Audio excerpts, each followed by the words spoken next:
MDH ಜನ ಮಸಾಲಾ. ಈಗ ಕಡಲೆ ಇರಲಿ, ಹಲಸಂಡೆ ಬೀಜ, ಕಪ್ಪು ಕಡಲೆ ಅಥವಾ ಬಿಳಿ ಕಡಲೆ, ಎಲ್ಲವೂ ಸ್ವಾದಿಷ್ಟವಾಗುತ್ತೆ. ಸಕ್ಕರೆ ಸಚಿವರ ಕಾರಿನ ಮೇಲೆ ಚಪ್ಪಲಿ ಎಸೆದ, ಕಬ್ಬಿಗೆ 3,500 ಘೋಷಿಸಿದರೆ ಪ್ರತಿಭಟನೆ ವಾಪಸ್ಸಂತ ಹೋರಾಟಗಾರರ ಗುಡುಗು. ಇಂದಿನ ಬೆಳಗಾವಿ ಬಂದ್ ಮುಂದೂಡಿಕೆ ಭಾರತದ ರಾಷ್ಟ್ರಗೀತೆ ವಂದೇ ಮಾತರಂ ಆಗಬೇಕಿತ್ತು ಎಂದ ವಿಶ್ವೇಶ್ವರ ಹೆಗಡೆ ಕಾಗೇರಿ. ಇದೆಲ್ಲವನ್ನ ನೋಡೋಣ ರಾಜಕೀಯ ನ್ಯೂಸ್ ಟಾಪ್ 9ನಲ್ಲಿ. ಪ್ರತಿ ಟನ್ ಕಬ್ಬಿಗೆ 3,500 ರೂಪಾಯಿ ನಿಗದಿಗೆ ಆಗ್ರಹಿಸಿ ರೈತರು ಪ್ರತಿಭಟನೆ ನಡೆಸುತ್ತಿದ್ದು, ಬೆಳಗಾವಿ ಜಿಲ್ಲೆಯ ಮೂಡಲಗಿ ತಾಲೂಕಿನ ಗುರುಲಾಪುರ ಕ್ರಾಸ್ ಬಳಿ ಸಕ್ಕರೆ ಸಚಿವರ ಕಾರಿನ ಮೇಲೆ ಚಪ್ಪಲಿ ಮತ್ತು ನೀರಿನ ಬಾಟಲ್ ಎಸೆದರು. ಪ್ರತಿ ಟನ್ ಕಬ್ಬಿಗೆ 3,500 ರೂಪಾಯಿ ದರ ಘೋಷಣೆ ಮಾಡಿದರೆ ಪ್ರತಿಭಟನೆ ವಾಪಸ್ ಪಡೆಯುವುದಾಗಿ ರೈತ ಮುಖಂಡ ಶಶಿಕಾಂತ್ ಪಡಸಲಗಿ ಹೇಳಿದ್ದಾರೆ. ಪ್ರತಿಭಟನಾ ಸ್ಥಳ ಗುರುಲಾಪುರ ಕ್ರಾಸ್ ಬಳಿ ಮಾತನಾಡಿದ ಅವರು, ರಾಜ್ಯ ಸರ್ಕಾರ ಘೋಷಣೆ ಮಾಡಿದ್ರೆ ಪ್ರತಿಭಟನೆ ಹಿಂಪಡೆಯುತ್ತೇವೆ. ಇಂದು ಘೋಷಣೆ ಮಾಡದಿದ್ರೆ ನಾಳೆ ಸಭೆ ನಡೆಸಿ ಘೋಷಣೆ ಮಾಡಿ ಸಕ್ಕರೆ ಕಾರ್ಖಾನೆ ಮಾಲೀಕರ ಜೊತೆ ಸಭೆ ನಡೆಸಿ ಅಂತ ಹೇಳಿದ್ರು. ಸಾಯಂಕಾಲ 7 ಗಂಟೆ ಮಟ್ಟ ನೀವೇನು ಚರ್ಚೆ ಮಾಡ್ತೀರಿ ಮುಖ್ಯಮಂತ್ರಿ ಜೊತೆ ಮಾತಾಡ್ಕೊಂಡು ನಮಗೊಂದು ಯೋಗ್ಯ ದರ ನಾನು ಕೇಳಿದ್ದು ಈಗ DC ಅವ್ರು ಘೋಷಣೆ ಮಾಡಿಸಿದ್ದು ನೀವೇನು ಮಾತಾಡ್ತೀರಿ ಒಂದು ಹಂತಕ್ಕೆ ಬಂದು ಇಲ್ಲೇ ಘೋಷಣೆ ಮಾಡಿದ್ರಿ ಅಂತಂದ್ರೆ ನಾವು ಹೋರಾಟವನ್ನು ಎಲ್ಲರ ನೇತೃತ್ವದೊಳಗೆ ಇಲ್ಲೇ ಸಾರ್ವಜನಿಕವಾಗಿ ಹಿಂತಕ್ಕೊಂತೀವಿ. ಕಳೆದ ಬಾರಿ ಸಿಎಂ ಇತ್ಯರ್ಥ ಮಾಡ್ತೀನಿ ಅಂದ್ರೂ ಮಾಡಲಿಲ್ಲ. ಆದರೆ ಈ ಸಾರಿ ಏನೇ ಆದರೂ ಇಲ್ಲೇ ಇತ್ಯರ್ಥ ಮಾಡಲಿ ಅಂತ ಶಾಸಕ ದರ್ಶನ್ ಪುಟ್ಟಣ್ಣಯ್ಯ ಹೇಳಿದ್ದಾರೆ. ಗುರುಲಾಪುರದಲ್ಲಿ ಮಾತನಾಡಿದ ಅವರು, ನಾಳೆನೂ ನಿಮ್ಮ ಜೊತೆಗೆ ನಾನು ಇಲ್ಲೇ ಇರ್ತೇನೆ. ಎಲ್ಲ ಕಡೆಯೂ ಬೆಂಕಿ ಹೊತ್ತಿಕೊಂಡಿದೆ. ಚಳವಳಿ ಒಂದು ಅಂತ್ಯಕ್ಕೆ ತೆಗೆದುಕೊಂಡು ಹೋಗೋಣ ಅಂತ ಹೇಳಿದರು. ಇತ್ಯರ್ಥ ಆಗಿರುವಂಥದ್ದು ಬಿಟ್ಟು ಅಲ್ಲೋಗಿ ನಾವು ಬಾಗಿಲು ಮುಚ್ಕೊಂಡು ಅವ್ರ ಜೊತೆ ಮಾತಾಡೋದು ಬೇಕಾಗಿಲ್ಲ. ಇಲ್ಲಿ ಬಂದು ಅವ್ರುಗಳು ಏನೇ ಡಿಸಿಷನ್ ಇರಲಿ, 3,300 ಮಾಡ್ತಾರೋ 3,400 ಮಾಡ್ತಾರೋ, ಇಲ್ಲ ನೀವು ಇಲ್ಲ ಉಂಟು ಅಂತ ನಾವುಗಳೆಲ್ಲ ಸೇರ್ಕೊಂಡು ಇಲ್ಲಿ ಹೇಳಿದಾಗ ಮಾತ್ರ ಅದು ಹೋಗ್ತಿರ್ಬೇಕು.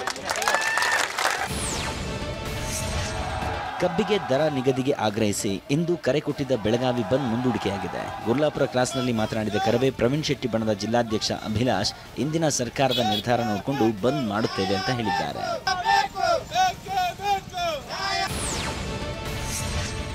ಆರ್ಎಸ್ಎಸ್ಗೆ ಮೂಗುದಾರ ಹಾಕುವುದಕ್ಕೆ ಮುಂದಾಗಿದ್ದ ರಾಜ್ಯ ಸರ್ಕಾರಕ್ಕೆ ಪದೇ ಪದೇ ಹಿನ್ನಡೆಯಾಗ್ತಿದೆ.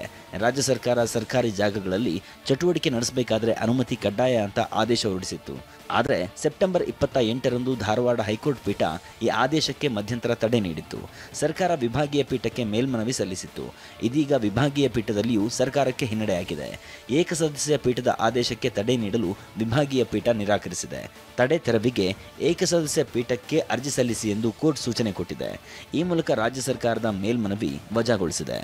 ಹಿನ್ನಡೆ ಅಂತ ಏನಿಲ್ಲ, ಸರ್ಕಾರಕ್ಕೆ ಈಗ ಅದನ್ನು ಕೂತ್ಕೊಂಡು ನಮ್ಮ ಲೀಗಲ್ ಟೀಮ್ ಮಾತಾಡ್ತಾರೆ. ಸಿಂಗಲ್ ಬೆಂಚ್ಗೆ ಅಪೀಲ್ ಹಾಕೊಳ್ಳಿ ಅಂತ ಹೇಳಿದ್ದಾರೆ. ಅಪೀಲ್ ಹಾಕೊಂಡ್ರೆ ಆಯಿತು. ಈಗ ಮೊನ್ನೆ ಒಂದು ಸರ್ಕ್ಯುಲರ್ ಮೇಲೆ ಮಾಡಿದ್ವಿ.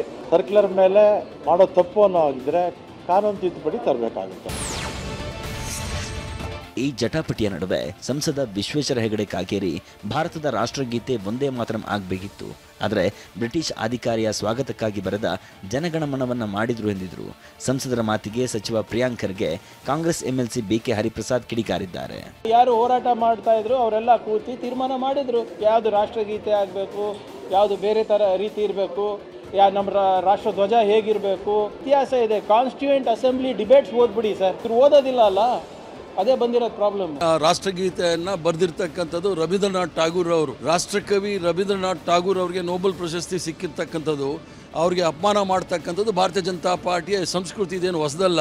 ಮಹಾತ್ಮ ಗಾಂಧಿ ಅವ್ರನ್ನ ಕೊಂದಾಯಿತು ಮತ್ತು ಈ ದೇಶದ ಸಂಸ್ಕೃತಿ ಸಂಸ್ಕಾರಗಳನ್ನು ಬಿಂಬಿಸಿದಂಥ ರವೀಂದ್ರನಾಥ್ ಠಾಗೂರ್ ಮೇಲೆ ಅಲ್ಲೇ ನಡೀತಾ ಇದೆ.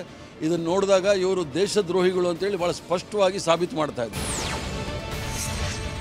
ಆರ್ಎಸ್ಎಸ್ ಪಥಸಂಚಲನ ವಿಚಾರದಲ್ಲಿ ಹೈಕೋರ್ಟ್ ಆದೇಶದ ಬಗ್ಗೆ ಪ್ರತಿಕ್ರಿಯಿಸಿರುವ ಸಚಿವ ಪ್ರಿಯಾಂಕ್ ಖರ್ಗೆ ಏಕಸದಸ್ಯ ಪೀಠದ ಮುಂದೆ ಹೋಗಿ ಎಂದು ಹೇಳಿದ್ದಾರೆ. ಅಲ್ಲಿ ವಾದ ಮಂಡಿಸುತ್ತೇವೆ ಅಂತ ಹೇಳಿದ್ರು. ಮುಂಚೆ ಹೇಗಿತ್ತು ಹೋಗಿ ಚೆಕ್ ಮಾಡ್ಕೊಂಡು ಬನ್ನಿ ಎಂದಿದ್ದಾರೆ.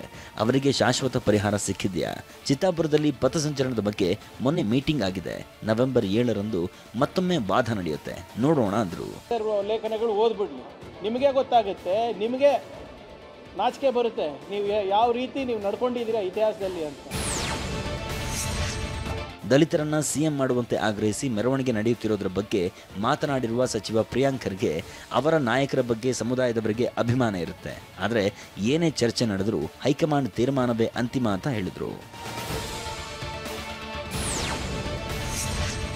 ಮೇಕೆದಾಟು ಯೋಜನೆ ವಿಚಾರದಲ್ಲಿ ನಮ್ಮ ಪಾತ್ರ ಇಲ್ಲ ಅಂತ ಕೇಂದ್ರ ಸಚಿವ ಪ್ರಹ್ಲಾದ್ ಜೋಶಿ ಹೇಳಿದ್ದಾರೆ. ಬೆಂಗಳೂರಿನಲ್ಲಿ ಮಾತನಾಡಿದ ಅವರು, ಎರಡೂ ಕಡೆಯವರನ್ನ ಕರೆಸಿ ಮಾತನಾಡುವ ಪ್ರಯತ್ನ ಮಾಡಿದ್ದೇವೆ. ಡಿಕೆ ಶಿವಕುಮಾರ್ ಸಹ ಈ ಮೀಟಿಂಗ್ಗೆ ಬಂದಿದ್ರು.